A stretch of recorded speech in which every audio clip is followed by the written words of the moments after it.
Hey guys, it's Janine. Welcome to the channel, or welcome back to the channel. You may hear my bird in the background. That's Milkshake, my love bird.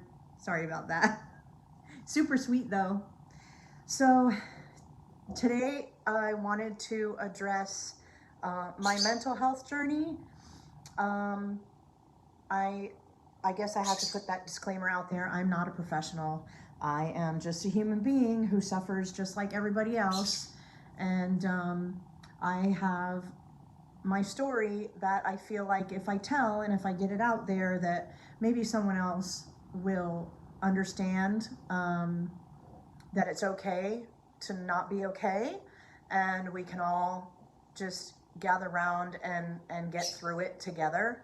Um, and I mean, in my opinion, I think everybody in one way or another suffers from some sort of mental health challenge, whether it's depression or anxiety or panic attacks or whatever the case may be. We are an emotional roller coaster inside of our heads, right?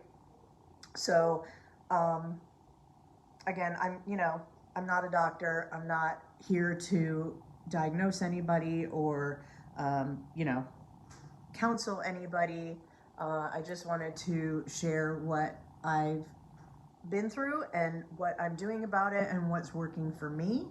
And if someone else can get benefit from that, then great. So, it takes a lot of courage just to come on here and just talk about why you're sad. So that's kind of why I got a little dressed up. I put some makeup on, I did my hair, and I'm like, okay, let's do it. So let's do it. You ready? Here we go. So I think, this all started, I guess, about 5 years ago or so. I may have been unhappy before that, but I just didn't realize it. I was in corporate America for about 30 years in one industry in my whole life, and I never liked it. I always hated it, but I did it. That was my shtick, I guess. That was what I did. That was who I was. I identified with it, and it just kind of didn't make me feel good about myself because I just didn't like what I was doing. And I was good at it. I mean, I worked my way up the ladder, up to a six-figure income, and it still wasn't cutting it for me. I couldn't really pinpoint why at the time. So I just kind of kept on doing it. And in June of 2014, my husband got a job. We were living in South Florida at the time, near Fort Lauderdale. That's where I grew up. That's where he grew up, and we got, I guess, an invitation or an opportunity to move to Dallas, and we were like, why not? So we packed up, we sold our house, we had 2 horses, we sold the horses, and we moved to Dallas. And honestly, it was the best thing we ever did. The people are friendly, it's less crowded, it's a really nice place to be. Anyway, I still had my other job and I was commuting. I was going back to Fort Lauderdale for a week every month to the office, and the rest of the time I was just working remotely. And that's like 25% travel for someone who wanted to live, 5 miles from the office or less than 5 miles from the office. So it really wasn't for me. I did it for about a year.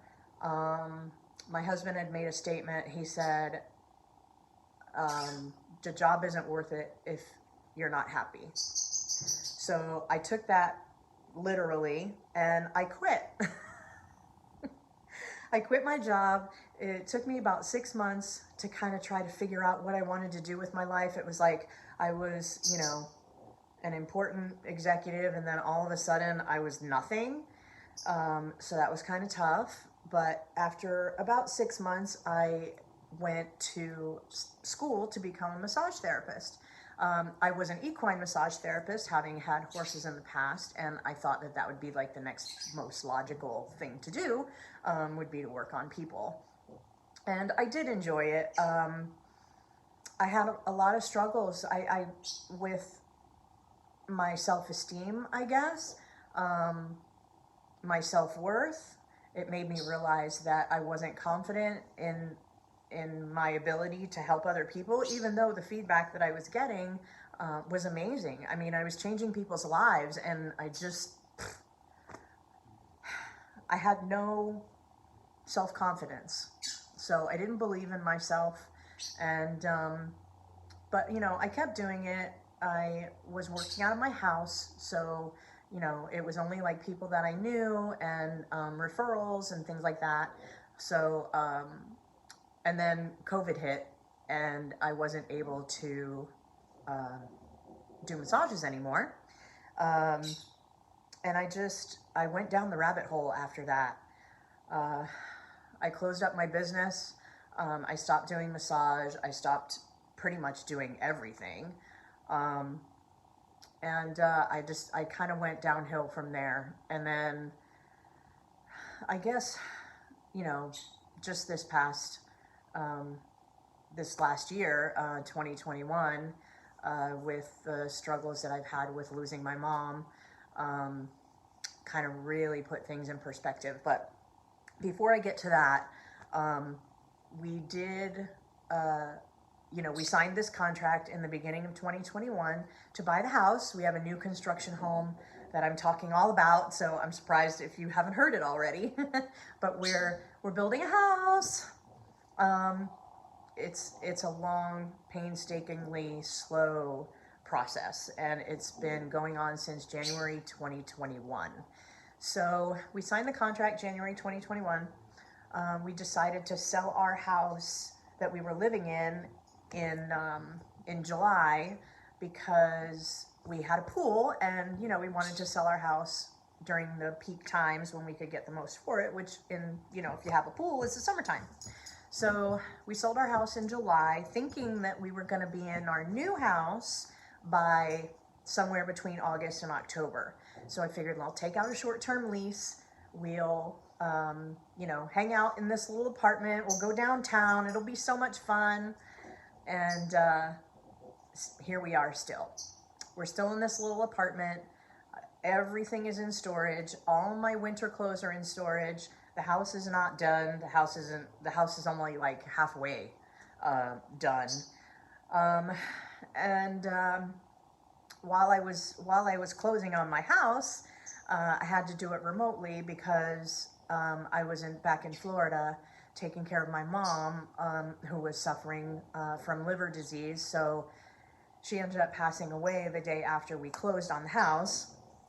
But and it's, you know, I got home after that and just kind of didn't know what to do with myself. I sat in this apartment and I went downhill really fast.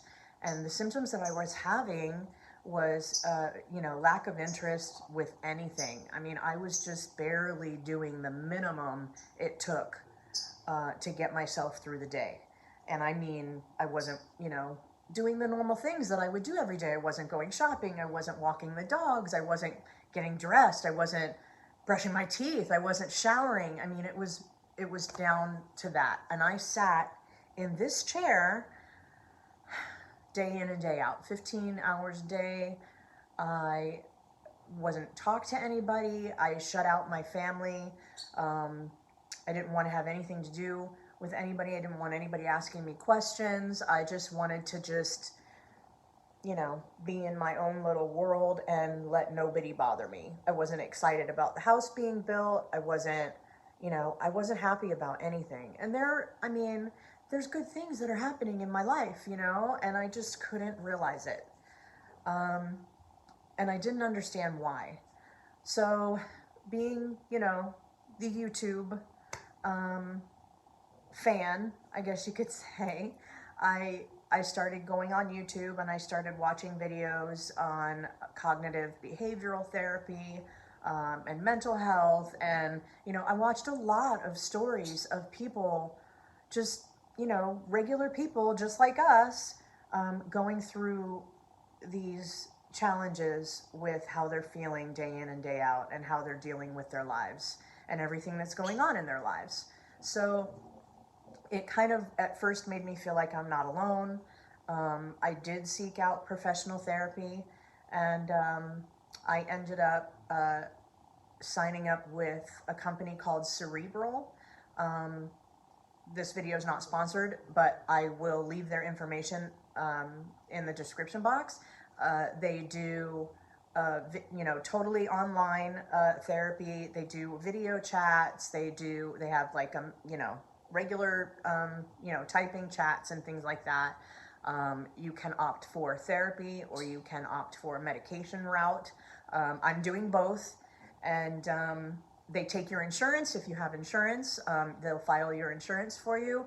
So I decided that that was just going to be the right path for me. I'm not saying that that's the right path for everybody, but as far as I was concerned, I really, really needed help, and I didn't know what else to do. I really was at rock bottom.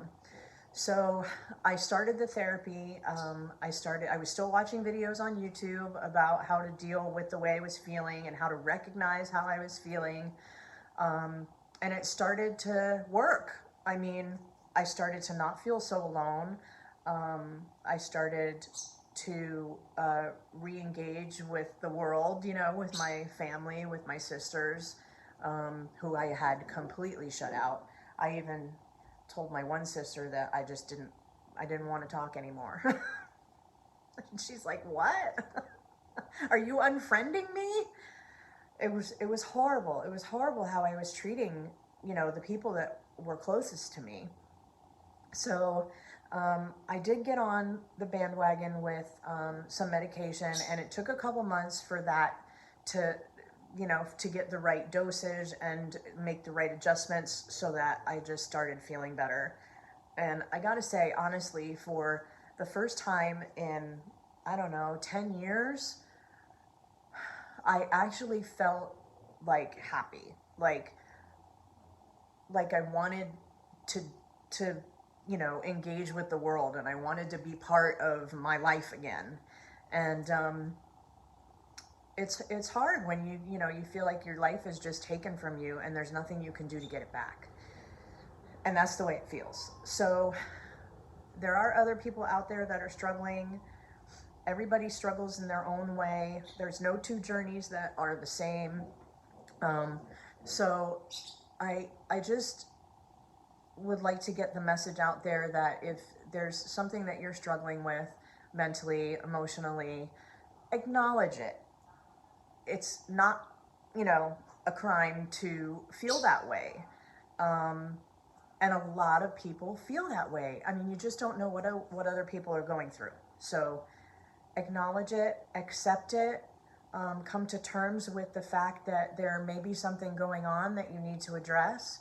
Whether you want to address it or not, that's up to you. Like I said, the path that you take to heal is your own journey, you know, whether it's meditation or medication, or if it's yoga or going for long walks, or if it's just getting some sunshine, watching YouTube, you know, whatever you have to do, just know that there is light at the end of the tunnel, and, you know, we can all come out of it feeling better. It's not a death sentence. I know it feels like that. I really do.